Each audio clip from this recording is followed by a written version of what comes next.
Hello everyone and welcome to CGM, Comics, Games, Media. Today I'm going to be recapping all my favorite news of San Diego Comic-Con 2016.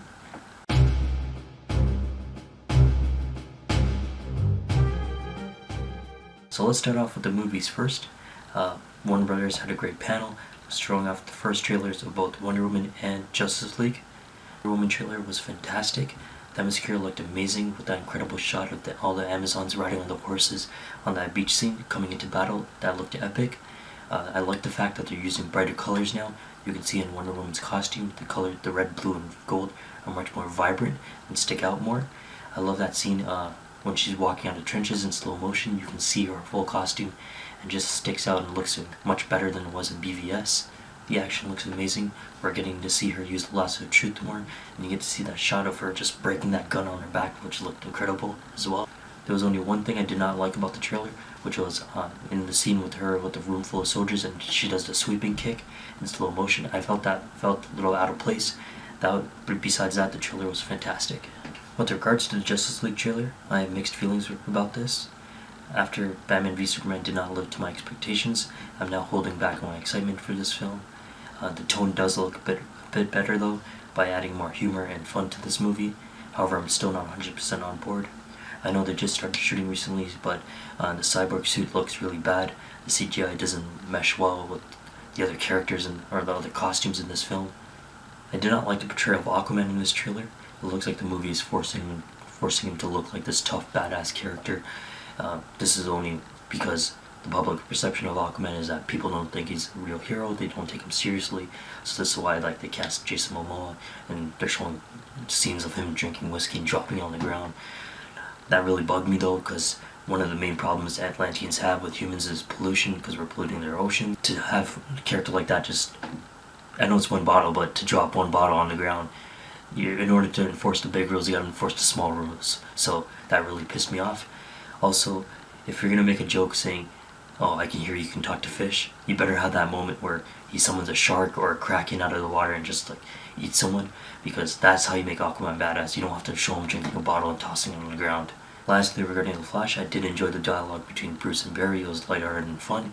However, again, I did not like the portrayal of Barry Allen here, typically because I didn't see him as a loner. He's pretty much a well-rounded, likable dude. It's not like Bruce Wayne where he's secluded and isolated, so I don't see why this character would not have any friends and just jump at the opportunity to go into battle. So Marvel Studios, they made quite a few announcements there at their panel during San Diego Comic-Con. They released another Doctor Strange trailer. I did not watch it again for the same reason that the Suicide Squad trailer, just didn't want to get spoiled, but I'm sure it'll look good. For Guardians of the Galaxy 2, they announced that Kurt Russell's character will be playing Ego, the Living Planet, who will also be Star-Lord's father. I'm not going to stand here and pretend I know who Ego is, but this sounds like an interesting concept. For Spider-Man Homecoming, we learned that Vulture is going to be playing one of the villains in the movie, and we also possibly learned that maybe Shocker and Tinkerer are going to be other villains in this movie. For Thor Ragnarok, we got two big reveals.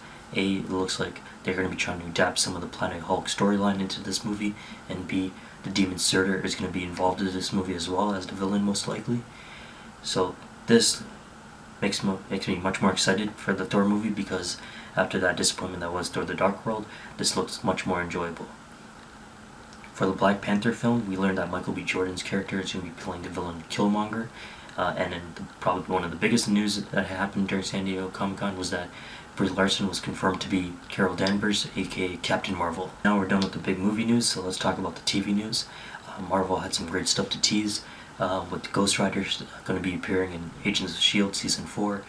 We got some new Netflix teasers of Luke Cage, Iron Fist, and the Defenders. The Luke Cage trailer was the most prominent one there, since it was going to be coming out the earliest. The trailer was really good.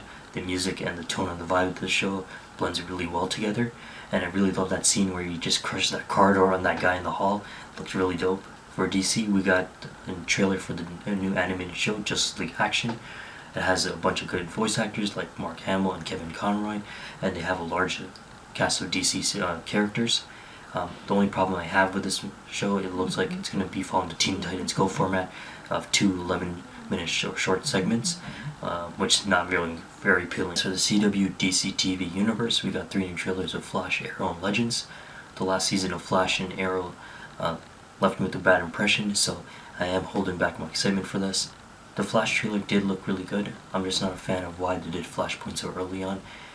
Probably not going to be able to see any major changes in the CW universe, or the fact that they could hopefully retcon Arrow, which I highly doubt.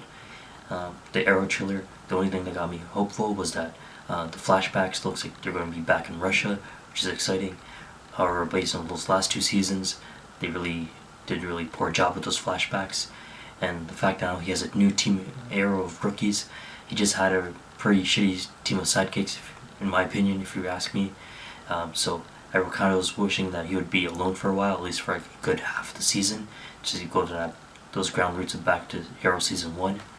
Legends got an announcement of more JSA characters going to be involved in the next season, but they also announced that the Legion of Doom, which will be consisting of the Reverse Flash, Malcolm Merlin, Damien Dark, and Captain Cold, which I think is a lame team compared to the Legends roster. Lastly, my favorite announcements of Comic-Con this year, looks like Blue Beetle is going to be in Injustice 2, and also Tom Taylor is not going to be only writing Injustice 2, he's going to be writing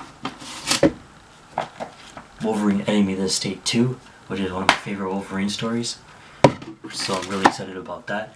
And the fact DC has teamed up with IDW again to work on another crossover with Batman and Ninja Turtles and Star Trek and Green Lanterns.